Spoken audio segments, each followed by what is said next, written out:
Good morning from beautiful Brisbane, Australia, and welcome to Monday Morning Conscious Warriors. It's wonderful to be here with you. I was going to do a session on cognitive distortions because they are really important in our life.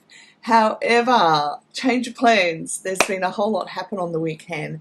And this morning, I want to get very raw and very real with relationships after recovery, or when we're in our third stage of recovery and we begin to be well enough to go into relationships, or to begin to look at how we're going to go into relationships.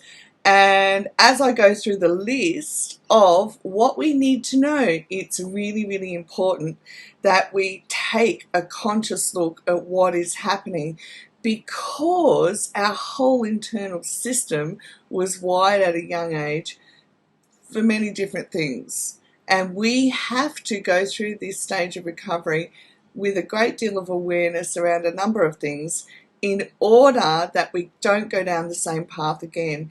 And here's what I'm finding is that it's super important, because it helps us step up and say, no, I'm not going to tolerate that kind of behavior ever again in my life for a long-term relationship. Good morning, Ali. Good morning, Rach. I hope Rach is feeling better. If you're here for the first time, welcome. It's great to have you with us. As you can see, we have class that comes and we get to know each other all around the globe. And if you're here for the first time or you do the replay, say g'day and do hashtag replay. So I've been in this stage of venturing out and doing new things, trying new things in relationships. And now I'm at the stage where I've built a really deep awareness around what's happening. And one of the first things that we need when we begin to venture into new relationships, and this isn't just a relationship one-on-one, long-term relationship, this is other friendships as well. But predominantly this morning I want to share with you some pretty personal information as well around what we need and the things that we need to be able to see so that we navigate this stage and come through it in a healthy way. Now, the first thing that we need during this stage is a group of people around us, and they don't have to be like, our immediate bestie friend. They can be our bestie friends that are around the world. And yes, Diana, this can apply to all types of relationships. I'm talking specifically this morning about your significant romantic relationship, but these rules, these guidelines, these real and raw, here it is, this is what we need, can also apply to friendships, because you want to have that accountability so that you know that you're keeping yourself safe, that you're being the adult and you're being responsible not to go down old paths simply because it was wired into you, okay? So the first thing we need is a healthy group of friends where we have accountability, where we're open and honest about what's happening in our life, in order that those people who know us and care about us will be able to have their say as to what they can see happening for us.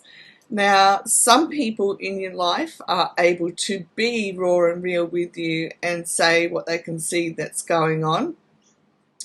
And other people that are in your life, you just watch their body language. Now, I've watched this happen over time as well with my friends as they went through the whole process. So at first I started meeting people on internet dating, but because they're overseas, they were friends. But what it did was begin to show me the pattern that I had within me, that I would get really excited and think, oh, great, I found someone that I get along with, and, who knows what could happen. But I've learned to, over time, realise that that's not a healthy response for me. The best thing I can do is say, hey, let's be friends, and see where it goes from there. See what happens, even at a friendship level. But you want that accountability. You want and need the people that you trust to be real and raw with you, that can see the 20% of you that you can't see. It'll save you a lot of heartache, trust me. And not only do we want to listen to what our friends are saying, we want to watch the responses, the non-verbal responses. And one of the ways that I've seen this happening for me lately is I've just been talking to a friend at church, but what I've seen in the responses of people around me is one person in particular. Now, everyone knows that I'm not a huggy person. That's not a bad thing. It's just that it takes a long time for me to get to know someone before I let them that close to me. And one of the people at church kept coming up every time I was talking to this other person and giving me big hugs. And I was like, you don't normally do this. And it's a guy, and he's happily married and everything. And I'm like, why are you doing this? And then I realized that the nonverbal language is, I know stuff that you don't know, and I'm trying to protect you. And I went, oh my goodness, that's really, really kind of them. And it's a matter of watching what's happening, being an observer rather than being immersed emotionally in everything. And so that really gave me pause to think, okay, this is happening. It's a non-verbal response, and it's, repeatedly happening. And I went, I need to sit down and think about this, about what's happening. And the person that comes up and gives me a hug when I'm talking to the other person, I know and trust them, and I know and trust their integrity. Now, integrity is my most valued core value, okay? So I place integrity above everything else, because I have an attitude of, lie to me, and there's no going back from that. Tell me the truth, and it doesn't matter what's happened, we'll navigate the waters. And I raise my kids like that, so they will tell me everything and anything. Sometimes as a parent you think, oh, just too much information, but when things go wrong, you want the person that will tell you the truth, 100% of the truth, because no matter what the emotional responses are, you know that together you can navigate whatever the outcome is, okay? So know what your friends' responses are, and trust those that carry the same core value that you place at the top of your list as well. And this person used to be a pastor, and I know that one of his core values is absolutely integrity. So I have the ability to trust them. So look for those people in your life. Develop those people in your life. Be in a community of people where you take the time to develop this kind of deep relationships where you can trust them. And we don't see everything that goes on. We don't know everything that goes on. So we've got to have this community where we are safe, okay? And where other people value us and want us to be safe as well. If you go into relationships without this community, it's a very high chance that you could repeat the past, okay?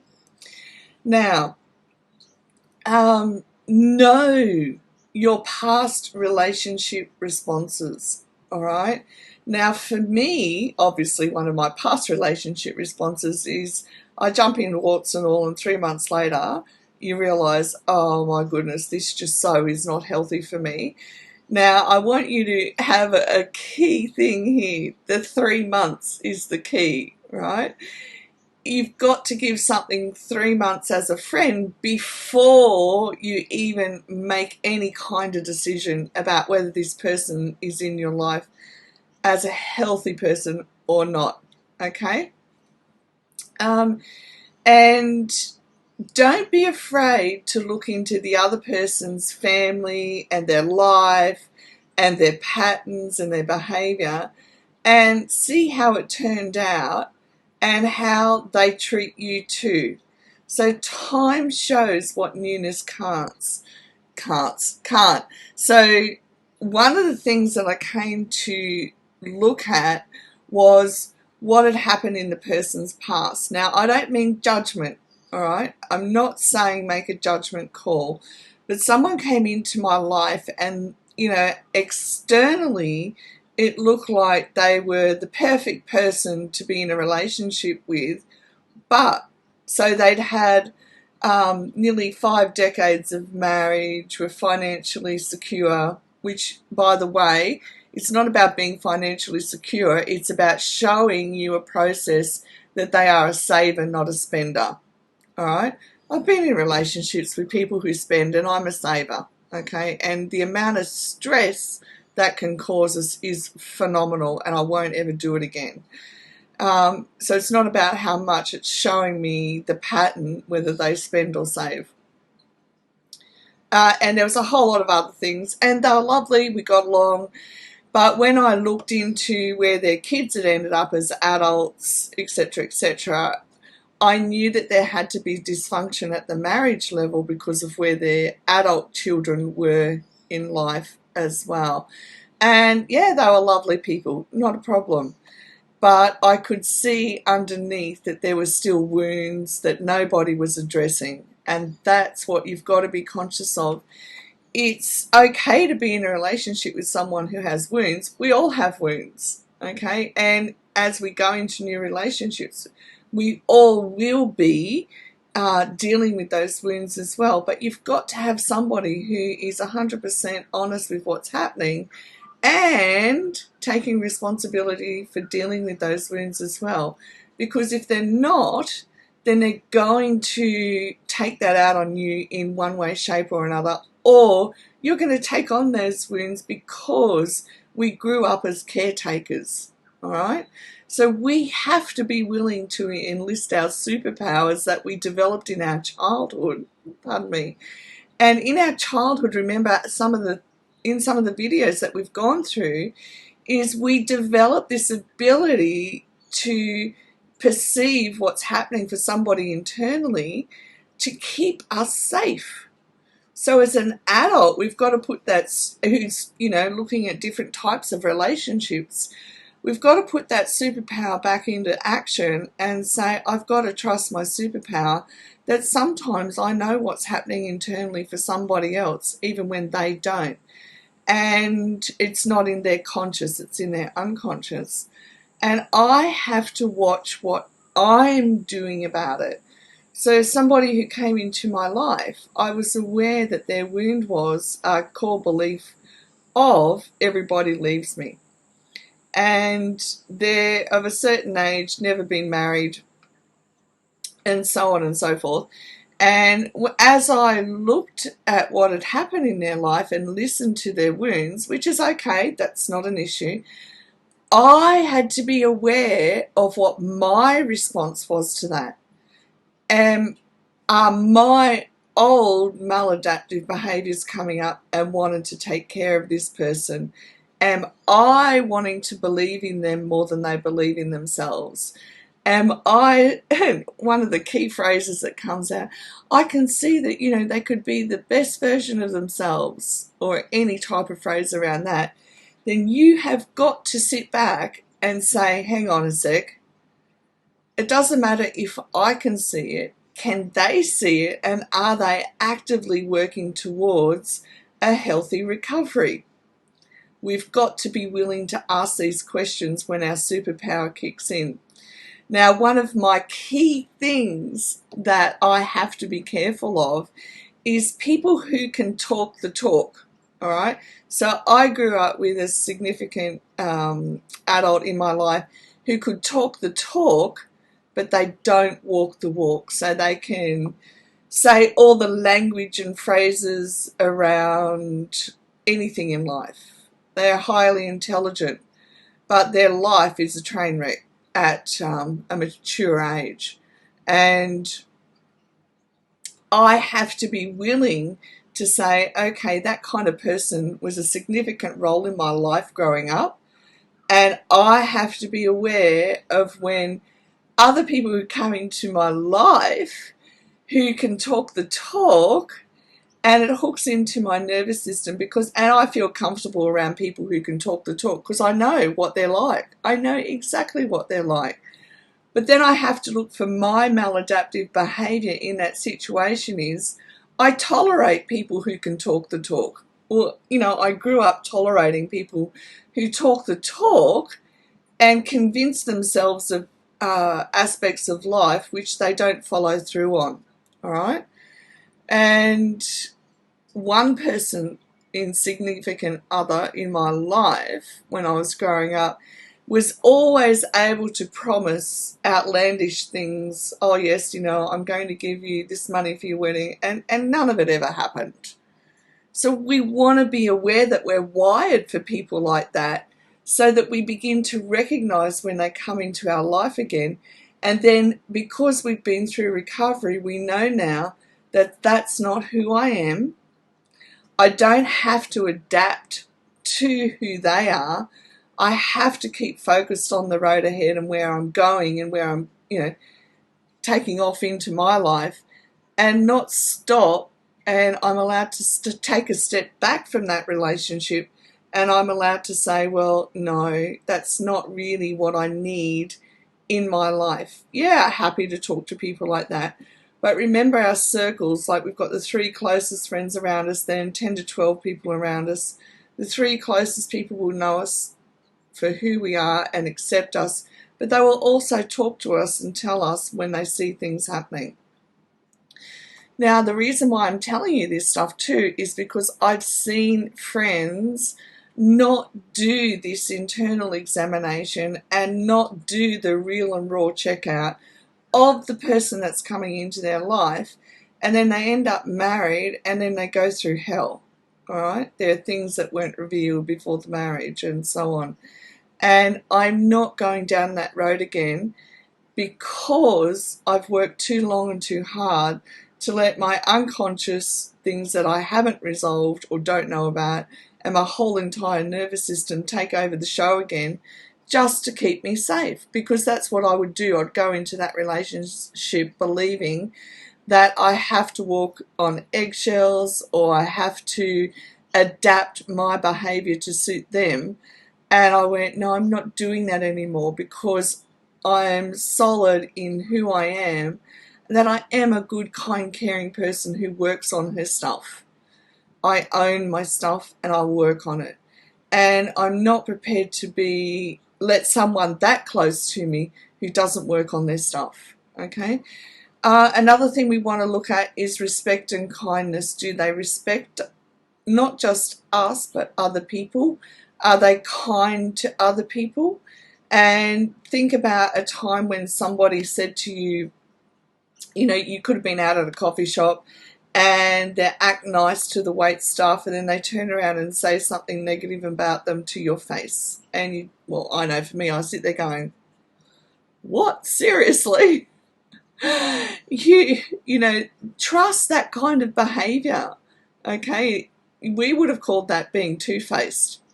And if someone can be kind to someone and then turn around and be awful about them, then that's going to put a big red flag out there for you, because you want that kindness to come from the heart level, not just an action. All right? So we've got to be willing to be a very good detective when we're going about this side of life. Okay? What was another one that I thought of too? There was it'll come to me. There was another one of my behaviours that I remember I had to adapt to other people, because there was this expectation that I would tolerate bad behaviour. And if I didn't tolerate bad behaviour, then I wasn't accepted as part of the family. And so I put up with a lot of bad behaviour for a lot of years, and I won't do it anymore. And I'm not saying we're all perfect, but I have to be willing to be conscious of what my maladaptive behaviours used to be in order that I choose consciously not to go down those roads again. Okay, now one of the most important things that you will do is Google and read up about not just social media behaviours, but like what's the general thing about texting in relationships and so much more. All right. So if you're in a relationship with somebody and they're not responding to texts for days at a time, then you want to sit down and have a really good think about what that tells you about that person's level of priority you are in their life. And does that match up with the level of priority you are making them in your life? All right. These are the kind of things that we now have to know, especially when texting in relationships wasn't around as we were growing up. Okay, so when we were growing up, it was a lot different because, we had dial-up phones and we'd meet up physically in person, whereas now with instant contact, we want to know what the behaviours are that go with instant contact. And there's a whole range of dating tips that actually I should do a video on that for you as well, because they do tell you a lot about another person. Okay? Take things slowly and be a friend first. It'll be the best thing you ever do for your own maladaptive behaviours not to take over. All right, and it gives you time to be detective and take things slowly and talk to your friends about it and be real and raw with yourself about what's happening for you internally. One of the things that I've found is that I tend to feel guilty if I have to step away, and I've got to work on that, right? And I've got to be honest that I know that if I step away out of that person's life, somebody else steps in. I've seen it time and time again over the years, and it's the same with family. If I step away, somebody else steps in. It's just nature abhors a vacuum, so there will always be somebody that steps in when I take a step back. So I need to work with my guilt and with the fact that I know that that's what will happen.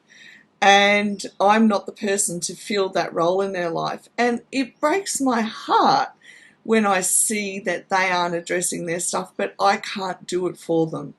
If recovery teaches us anything, it needs to teach us that we can't do somebody else's internal work for them.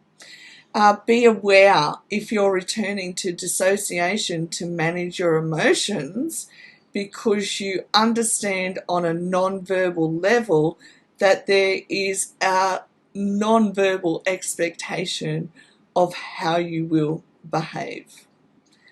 Okay? Be very, very aware.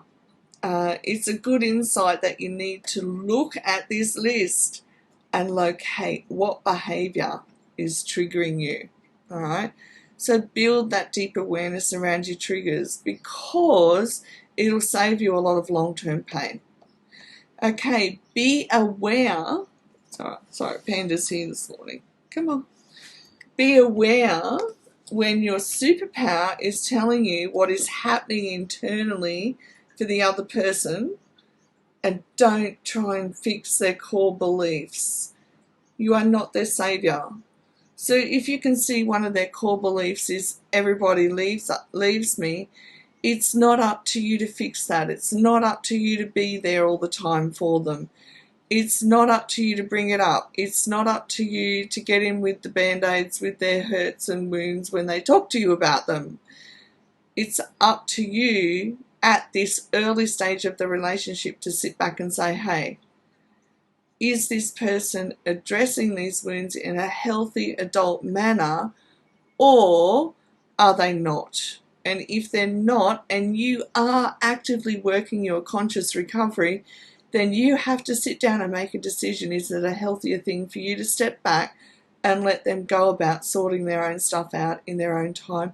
Because we are at different times, spaces, places, and as we begin to say no, we are rewiring our nervous system not to tolerate behaviour like that.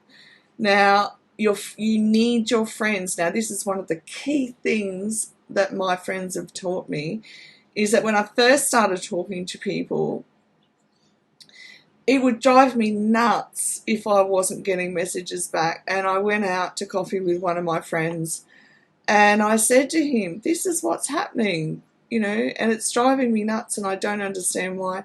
And he said to me, Linda, you could never be in a relationship with anybody who's not a communicator. It will drive you insane. So this is why you need your friends. And if that's a key thing that you need is communication, and it is a key criteria for me, because with communication comes problem resolution. All right? So think about what kind of level your key criteria are to you, and if that kind of thing isn't happening for you, then you or me, I need to take responsibility and adult and step back and say, then I'm not the best person for this person, because I will drive them nuts, because I want to communicate. I want to sit down and have adult conversations about adult challenges and work out a mutually agreeable way through the challenge. All right? If I haven't got that, then I will drive them just as much nuts as they will drive me nuts. Okay? So you've got to know and develop this process as you go through it with friendships, relationships, whatever they are, so that you end up being, with people where you don't drive each other nuts, because your really deep core values are there with you and you both have agreement on that. Okay, I hope this helps. This handout, the printout for all of this, will be up in the Conscious Warrior Academy, and I will just grab you the link because I was running late this morning and didn't get it pre-prepared for you. Sorry about that, girls. Take me 2 seconds here. It's Monday. It's nearly Christmas. And, it's time to relax a bit too. Okay, so I'm just grabbing this link for you. If it comes up on the right page, which it didn't. Okay, remember, let me know how you're going, if you need anything, if you need some information, and I will do a video for you, happily.